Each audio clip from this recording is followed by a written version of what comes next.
রাজ্যে রয়েছে নির্বাচন কমিশনের ফুল বেঞ্চ এবং আপনাদের আগেই জানাচ্ছিলাম যে আজ কিন্তু দ্বিতীয় দিনেও বৈঠক রয়েছে নির্বাচন কমিশনের এবং গতকালই আমরা দেখেছি সর্বদলের সঙ্গে বৈঠক করেছিল নির্বাচন কমিশনের ফুল বেঞ্চ। ছিলেন মুখ্য নির্বাচন কমিশনার জ্ঞানেশ কুমার এবং আজও কিন্তু দ্বিতীয় দিনেও বৈঠক রয়েছে। বৈঠক সম্পর্কে জানবো আমাদের সঙ্গে ফোন লাইনের আমাদের সঙ্গে সরাসরি রয়েছেন প্রতিনিধি সত্যসুন্দর ভট্টাচার্য। সত্যসুন্দর, আজ এই দ্বিতীয় দিনের এই বৈঠক মূলত কাদের সঙ্গে রয়েছে নির্বাচন কমিশনের? দেখো, নির্বাচন কমিশনের দ্বিতীয় দিনের যে বৈঠক সেই বৈঠক ইতিমধ্যেই শুরু হয়েছে এবং সেই বৈঠকে রাজ্যের মুখ্য সচিব, রাজ্য পুলিশের ডিজি, কলকাতার পুলিশ কমিশনার তারা উপস্থিত হয়েছেন। এছাড়া স্টেট পুলিশ নোডাল অফিসার এবং সিএপিএফ এর যিনি নোডাল অফিসার রয়েছেন উপস্থিত হয়েছে। তুমি জানো যে গতকাল দিনভর দফায় দফায় বৈঠক হয়েছে নির্বাচন কমিশনের ফুল বেঞ্চের সঙ্গে। মুখ্য নির্বাচন কমিশনার জ্ঞানেশ কুমার এবং সেই সঙ্গে নির্বাচন কমিশনের অন্যান্য যারা আধিকারিক ছিলেন তাদের সঙ্গে বৈঠক হয়েছে। বিভিন্ন স্বীকৃত রাজনৈতিক দলগুলির বৈঠক হয়েছে এবং তারপরে জেলা শাসক এবং পুলিশ সুপারদের সঙ্গে আলাদা করে বৈঠক হয়েছে। বিভিন্ন এনফোর্সমেন্ট এজেন্সির যারা শীর্ষ আধিকারিক ছিলেন তাদের সঙ্গে বৈঠক করেছে নির্বাচন কমিশনের ফুল বেঞ্চ।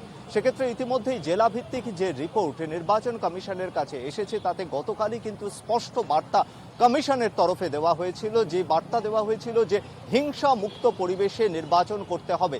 সেক্ষেত্রে এই হিংসা মুক্ত পরিবেশে নির্বাচনের জন্য যে পরিকাঠামো দরকার বা যে আইন শৃঙ্খলাজনিত যে বিশেষ প্রস্তুতি দরকার সেই প্রস্তুতি কিন্তু জেলা শাসকদের নেওয়ার নির্দেশ দিয়েছিলেন মুখ্য নির্বাচন কমিশনার। সেই জায়গায় আজকের যে বৈঠক একেবারে প্রশাসনের শীর্ষ আধিকারিক যারা রয়েছেন আমলাদের সঙ্গে বৈঠক, কেননা গতকালের যে রিপোর্ট ইতিমধ্যেই নির্বাচন কমিশনের কাছে এসেছে, জেলা ভিত্তিক যে বিভিন্ন রিপোর্ট এসেছে সেই রিপোর্টের ভিত্তিতেই কিন্তু আজকে একটা চূড়ান্ত খসড়া রূপরেখা বলা যেতে পারে তৈরি হবে এবং সেই খসড়া রূপরেখাতে থাকছে মূলত ইতিমধ্যেই তুমি জানো যে 480 কোম্পানি কেন্দ্রীয় বাহিনী ইতিমধ্যেই রাজ্যে এসেছে।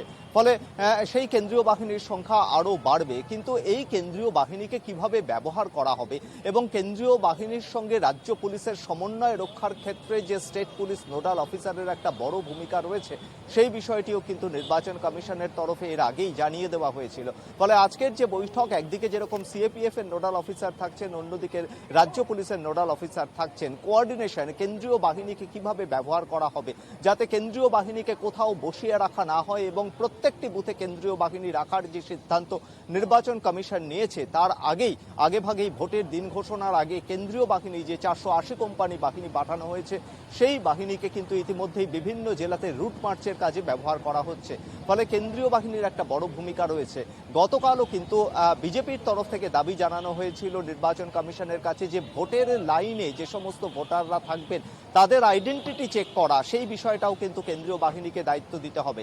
ফলে তার একটা নজরদারি কিভাবে করা হবে সেটাও কিন্তু নির্বাচন কমিশনের কাছে চিন্তায় রয়েছে। ফলে এই গোটা বিষয়টি যাতে সুষ্ঠুভাবে সম্পন্ন হয় এবং হিংসা মুক্ত পরিবেশে নির্বাচন সংগঠিত করা যায় তারই কিন্তু একটা প্রস্তুতি বলা যেতে পারে আজকের বৈঠক থেকে নিতে চলেছে নির্বাচন কমিশনের ফুল বেঞ্চ। এবং আজকে ফিরে যাওয়ার পরেই দিল্লি থেকে নির্বাচনের দিনক্ষণ ঘোষণা হতে পারে আগামী 4-5 দিনের মধ্যে। তবে গতকাল বিভিন্ন রাজনৈতিক দল তারা কিন্তু এক দফার ভোটের ক্ষেত্রে সওয়াল করেছেন। শুধুমাত্র তৃণমূল কংগ্রেসের তরফে জানানো হয়েছে যে তারা দফা নিয়ে কোনো রকম আলোচনা করতে আসেননি। তাদের মূল দাবি ছিল যে বিচারাধীন ভোটার এখনো পর্যন্ত যারা রয়েছেন, রাজ্যে 60 লক্ষেরও বেশি বিচারাধীন ভোটার রয়েছেন, অ্যাডজুডিকেশন রয়েছে, অর্থাৎ তারা বিধানসভা নির্বাচনে ভোট দিতে পারবেন কি না এটা একটা বড় সংশয় তৈরি হয়েছে।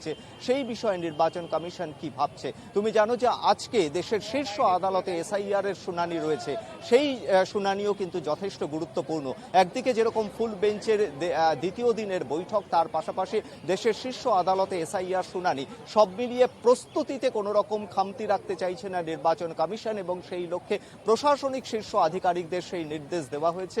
অন্যদিকে এই অ্যাডজুডিকেশন যারা বিচারাধীন রয়েছেন তাদের তালিকা সাপ্লিমেন্টারি তালিকা হিসেবে কিভাবে ব্যবহার করা যেতে পারে সেই বিষয়ে কিন্তু ইতিমধ্যেই সিইও দফতরের তরফে মুখ্য নির্বাচন কমিশনারের কাছে কিন্তু মতামত জানতে চাওয়া হয়েছে। ফলে সব মিলিয়ে যদি ধাপে ধাপে এই সাপ্লিমেন্টারি তালিকা প্রকাশ করা হয়, অর্থাৎ এখনো পর্যন্ত যতজন বিচারাধীন ভোটারের নিষ্পত্তি হয়েছে তাদের নাম যদি তালিকাভুক্ত করা হয় তাহলে কিন্তু তারা ভোট দিতে পারবেন, সেই বিষয়টাও নির্বাচন কমিশনের মাথায় রয়েছে। ফলে সব মিলিয়ে আজকের বৈঠক কিন্তু যথেষ্ট গুরুত্বপূর্ণ হতে চলেছে বলে নির্বাচন কমিশন সূত্রে জানা যাচ্ছে। ধন্যবাদ তোমার সত্য সুন্দর। আমরা কথা বলছিলাম আপনাদের সঙ্গে, সরাসরি ছিলেন প্রতিনিধি সত্য সুন্দর ভট্টাচার্য।